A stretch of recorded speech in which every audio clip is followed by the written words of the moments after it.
And welcome back. Here we are with another weekly recap of what was a pretty exciting weekend in college track and field. And so we'll discuss it here. Of course, we primarily focus on Division One, but we will be branching out soon to include the other divisions and the junior college division even more. But let's just get right into what was a pretty significant weekend. Although there weren't that many big meets, we still had some noticeable performances and marks. And we cleared up the team title picture a little bit. So our first leg today was going to pick up with the sprints and hurdles because that's where we saw, a lot of major action. On the women's side, we look and we see our premier top sprinter, Jason Sears out of Tennessee, just continue to just truck along and just kind of be the top sprinter in place of Julian Alfred. How ironic this weekend at the New Mexico Classic, she was able to compete one on one with Alfred and kind of held her own a lot. In the 60-meter dash, she clocked a 7:10. That's not the number one time. However, that is significant. She came back in the 200 and ran that 22.5, even though that's at altitude it converts to 22.6, but that 22.57 is what we're going to talk about because that further cements her as the number one sprinter in the 200. She takes that reign back from Jamisha Ford of South Carolina, although slightly, but that's a pretty significant time, and clearly the SEC is going to just be a spectacular championship again this year. May even be better than the indoor championship. That's always arguable, but this year I think there's definitely going to be a little bit more lean towards how strong the SEC is, specifically in the sprints. But Sears just continues to just produce such solid times, and a 22.57 up against Julian Alfred's 22-16, which kind of set social media on fire this past weekend. So to see her be able to go toe to toe with who I think right now is probably the top sprinter in the world, in Julian Alfred. I know Sha'Carri Richardson is defending world champion in the 100, but Alfred this time around will not have had a long collegiate season. She'll be, pretty ready and in great professional shape for what I think will be a solid Olympic Games for her. But Sears, to me, is going to be the highlight of the year, and she's been that so far. We obviously can't ignore Brianna Liston at 7:07, but that 22.5 told us something about Miss Sears, that she is a serious contender for that event. And I thought early in the season we were only going to see her really be strong in the 60. She's proven me wrong twice so far. She began the season running sub 23 and she lowered it here. 22.57 is nothing to sneeze at. That used to be just with what 5 7 years ago enough to win a national title. So here we are already early February with someone sub 22.6 this early in the season. Two people, Jamisha Ford and now Jason Sears. And then we'll continue on in the sprints. In the hurdles, we have Aaliyah Armstrong of LSU. She's been sort of the number one hurdler since the second week of January on. It started with Grace Stark being the first person under 8 seconds, but Grace Stark hasn't ran a hurdle event since then. She's obviously ran a very solid 60-meter sprint, but the consistent hurdler has been Leah Armstrong, and she's again under 8 seconds. 791, even though again that's at altitude, we consider the altitude here, and we will recommend that they stick with the time that we saw across the clock. 791, man, she's getting closer and closer to that 7.8, and I think certainly next weekend or this coming weekend rather at the Tyson Invitational, this could be an opportunity for her. And if not, if LSU by chance is not competing there, we can't ignore the fact that she'll probably do it at the SEC championship. LSU having a pretty solid year with their hurdlers, both men and women, having two top tier hurdlers on both sides. And in this meet, LSU had two hurdlers dip under 8 seconds. Leah Phillips finally was able to join Armstrong and clock that 7.99. So just, a solid weekend. Just almost seems like another day at the office for LSU and specifically Armstrong. Cannot ignore her. She, to me, right now, really has cemented herself as the favorite. But I will not ignore Grace Stark because Grace Stark has run a 7.78 before. She debuted at 7.98. And I do believe she's running this weekend at the Tyson Invitational. So we'll see if Armstrong is still number one. But right now, to me, Armstrong is clearly the favorite because she's just been so consistent. And then on the men's side, Alabama really showed up this weekend in a big, big way. And the irony is they showed up in a way in which Florida normally has, and that's a strong 200 runner and a strong 400 runner. And that's Tarsus Oregot and Caleb McRae. 20.34 for Oregot and for McRae in the 400, 45.02, almost dipping under 45 seconds this early in the season. I think we will see a 44-second performance from Mr. McRae at some point this season, maybe even in a couple of weeks at the SEC championship. We never know, but that is those are two very strong performances. Oregon, of course, out of Uganda, really just sort of seems to be that country's premier sprinter, best talent we've seen come out of Uganda in a while. This was to start the season. 20.34 to start. Let me put that out there. That is how he started. I mean, we may see him dip to 20.1, 20.0, and I look forward to seeing him go up against Robert Gregory of Florida again. But to be fair, they've been a great rivalry back and forth, but as of late, Gregory's kind of got the best of him most of the time. But it's not a foregone conclusion that Gregory's just going to win because Oregon has defeated him before, and he's debuting at 20.34, and this is an Olympic year where anything can happen. But McRae's 45.02 just made me go, what? That young man has clearly got his eyes focused on being the top guy. This was at a meet where Emmanuel Bynum was there, and although Emmanuel Bynum didn't run in the same race, I think he put Bynum on notice that although you may be the favorite for the SEC, I'm still here. And I'm that guy right now. And kudos to Alabama. I mean, for a while, their sprint program had, fallen a little bit. And the coaching staff there now, past couple years, have just been chugging along and producing really solid sprinters. And this is a testament to that development that's going on there at the University of Alabama. For them to have the top two guys in the 200 and the 400 in the same meet in the same year. I mean, just that's remarkable, and I think we need to give them a little more attention and praise for their work as a coaching staff, but also to their athletes, because this is a very rare sighting that the only cheerleading seems to have happened recently, either out of Florida or at Texas A&M. Now, moving into the second leg, we have our distance. And we didn't have some, major performances like we did last week with Nico Young breaking that NCAA record, but we had some very noticeable new number one marks. In the mile, on the women's side, we had Olivia Markasich of Notre Dame. She was on this specific channel predicted to win an indoor title, whether it be the mile or the 3K, because she's already number one in the nation in the 3K. Let me remind you of that. She said that in December. She now turns around and becomes number one also in the mile. She joins the sub 430 club with the time of 4:27:76. Like, whoa. And she blew the field away.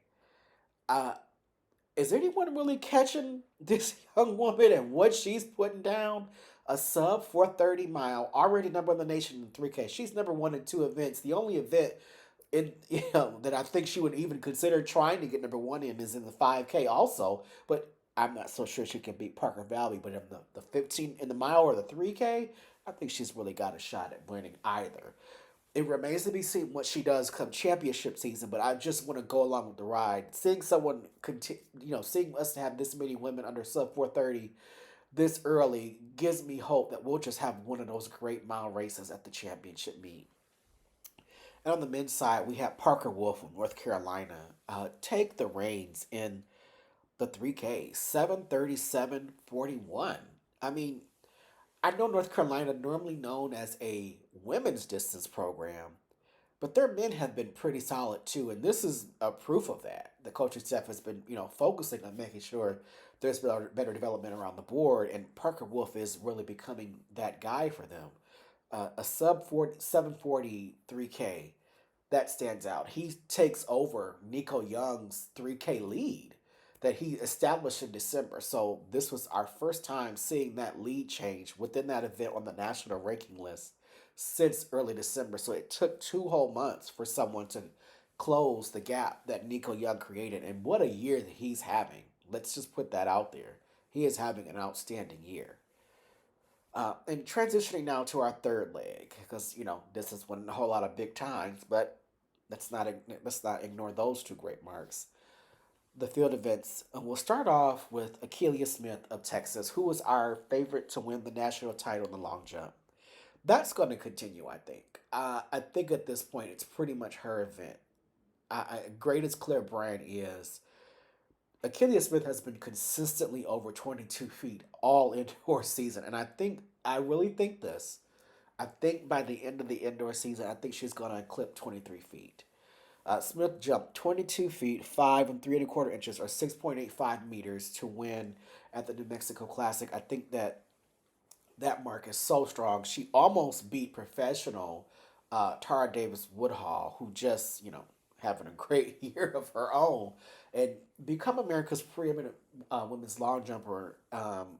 I think she's going to step and take that title, but I look for Achilles Smith and Tara to continue to go back and forth over the next couple of years as rivals. In the triple jump, Ruta Lastman of Texas Tech kind of retook the lead. And, I mentioned this in the preview. Texas Tech really just has a very solid jumps program, and this is just proof to that. Last man who transferred from Florida State, who has their own great program, has really taken things to a new level. And she proved that this past weekend with a jump of 45 feet, 10 inches, or 13.97 meters. Just, we're talking about an athlete that almost hit 14 meters in the indoor season. And normally we would say that about someone like a Jasmine Moore, but it's Ruta Lasme who we need to give more attention to because she is really kind of putting her foot down with a mark like that she is not to be ignored in this event. And on the men's side of the jumps, you have Wayne Pinnock of Arkansas. We've been waiting for him to really give us a mark, for him to shine during the indoor season. He is an incredible talent out of Jamaica, and he did it this weekend. I mean, we haven't had a 27-foot indoor jumper at all this season, and here he comes, 27 feet, 4.5 inches, or 8.34 meters. What a start! 27, 4.5. Is he really gonna get that close to 28 feet indoors? I mean, possible. I mean, it amazes me. Jamaica now has the top long jumper and the top triple jumper, probably uh, for the future. I think Pinnock is just that talented. I wish he was still hurdling. Also, he's a really talented hurdler. But to see that type of mark for Pinnock as his debut for the season, I think we need to make sure that we not forget about him and we pay closer attention to what he can do. And then we will look into the HAP on the men's side and we'll give, respect to the guy that I predicted that would win it because he made my prediction look really good, and that's Leo Nussbauer of Texas. I mean, 6,219 points to debut. And he hasn't competed a lot this season, but he didn't mess around at this meet. He had several wins. So let's just break down his performance in the HAP. He was, the winner of the long jump. He won the 60 meters. He also competed and won the shot put, and it was so far ahead. He was the only shot putter over 50 feet, and he threw it 55 feet or 16.77 meters. That's excellent for a heptathlete or a multi-event athlete. Then he also won the high jump, 6 feet, 8 3/4 inches, or 2.05 meters. And then he came in the hurdles, which, might not be his strongest, but he was second in the hurdles. And then he came into the pole vault and finished third in the pole vault. Then in the last event of the day, the 1,000, he was eighth. So you're looking at a guy, and of 7 events, six of them, he finished in the top three, six. Four of them he won. That is such an incredible lead over the rest of the field.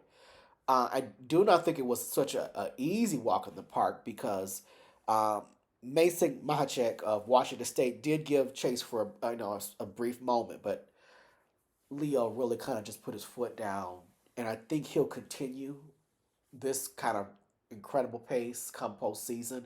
As I don't think we'll see him compete in the HAP again, obviously, until it's time for a championship. But I think we're witnessing a potential record holder. 6,219 points to start your season is quite impressive, and I think we'll be seeing more from him later on. As I said, we could be watching the next record holder. And transitioning into our fourth leg, we're going to look at the team title picture. And on the women's side, I think there are three teams that we really need to look at. That's Arkansas, Florida, and USC. Arkansas, to me, is probably the most complete team. Strong sprinters, strong hurdlers, strong jumpers, strong, not as strong in the field events, but strong in the distance. Or not, I shouldn't say field events, I should say throwing events, excuse me. So not as strong. That's probably their one area of weakness. But they cover pretty much every area except for that. And they have a contender for every area. I don't see any other team with this many athletes and this many opportunities to score, which is really the key. You want to make sure you have enough athletes where you can score points. Those points, two, three here, even when they're surprised 2 or 3 points, they add up, and that's what helps to win titles. Florida women's team is actually really strong and kind of moving quietly because they haven't competed a whole lot like a lot of the other teams. They're already had 3 or 4 meets under their belt, and most of Florida athletes have only competed in two. And you have to look at their team because they're strong in the distance. They have a really solid hurdler in Grace Stark, who I think is going to serve as their top short sprinter also. They have a great distance team under Parker Valby, and there's a host of other young women on that team who I think could potentially score. So you're looking at a really solid distance core. Then you have to look at them in their throwing events. They have some pretty good throwers. And then the jumps. They have some great jumpers. I mean, Claire Bryant is not just a great long jumper, she's a great high jumper too. Finally, we've been waiting. People forgot she was a good high jumper in high school, but she's kind of been close to being near elite in the high jump in college. She just hasn't made that leap yet. But this year, she's made the leap. Already over 6 feet. She has that in her back pocket, so she'll likely qualify for the national meet. I think she could score in both the long jump and the high jump pretty high. Let's also not forget we're waiting for Anthea Charlton to kind of pull it together for Florida the way she kind of did at Kentucky. And I think she's going to do that. She's kind of close to kind of breaking out the long jump. Just, it's probably some things with technique that'll get her there. And then we can't ignore that the potential they have in the 4x4. Again, we're still waiting to see what Ramia Elliott and Kayla Davis could do. And I think this is the weekend where we'll see how they are on the 400. This may not be the strongest 4x4, but I think it's a 4x4 that can score. And then we look at USC. What a strong team this is that Quincy Watt has developed. And initially, I was going to put Georgia here, and I would have made an SEC sweep. And I think that Georgia team is really good. Carol Smith Gilbert clearly is on championship pace again. But I think I want to kind of give the nod to USC just because of what we saw from Timmy Tope last week in the triple jump. That we now recognize they have not only jumpers, they have the sprinters, they have the hurdlers, and they have a multi-event athlete, and they may have some support in the distance because they're developing their 800 group. And the throws, they have a pretty solid team, but I think we can't ignore them because they have the potential to score a lot. So let's not ignore USC because I think they're gonna do some special things come indoor championship time. And then on the men's side, we look and we see three teams that set up to be are Texas Tech, Arkansas, and Alabama. And as I've said on this channel before, I think Texas Tech really is the obvious favorite. They are loaded in so many events. They have a very, very strong team. You cannot ignore their sprinters. You cannot ignore their hurdlers. You definitely cannot ignore their jumpers. And that's in a wide range of jumps.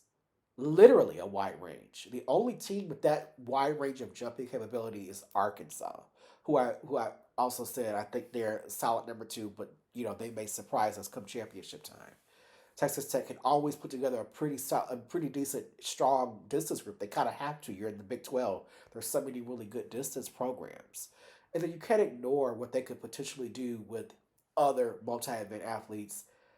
I think this Texas Tech team is just in a great shape to win. But if there's anyone that can really challenge them, it is Arkansas and Alabama. I think Arkansas probably is the most complete team because they can score in pretty much every area. I think that their strength of their team clearly is in their jumpers. They have a great set of long jumpers, triple jumpers, high jumpers. Although their men are not, known for pole vaulting like their women, they have the potential there. This is a really solid sprint group for them and a very solid hurdle group for them. So this Arkansas team will be a team to keep an eye on come championship time. And I add Alabama here because of what they did this past weekend, having the top guy in the 2 and the 4, and having a host of other really talented guys. Let me know that their sprints groups is pretty strong. And I think they're getting there in other areas. Their distance group is always going to be solid. Along with their throws, it's going to be solid. Waiting for the hurdlers to kind of match the production of the sprinters as well as the jumpers, but they're near there because they have an elite group. I think Alabama probably is the dark horse, and I think probably the group that gets the school rather that gets ignored the most. I want to put Florida here, but I still need to see more. And we're still waiting for some athletes who haven't even debuted yet. But that'll be this weekend. I think we'll have a better understanding of where Florida is come this weekend. And just as a heads up, there will be a post. It's coming Thursday because we're gonna preview the Tyson Invitational. What's it mean for the sport, specifically college track and field, where we had what it used to be this really big collegiate meet, and it still is not the way it was when I was in high school. Graduated in 2004. The Tyson Invitational was the premier regular season meet. I still think it is that way, but not as much. There's not that much of a distance between that other meets. But we're going to preview that meet, and I think it's going to be a very good meet, even though we have the Super Bowl this weekend. We'll look for strong performances on Friday. But your feedback is appreciated. Any comments, any thoughts, and we can focus on trying to improve this channel, improve our sport. I want this to be a space for us where we can grow a community. So thank you again for your support and look for another post this coming Thursday. All right.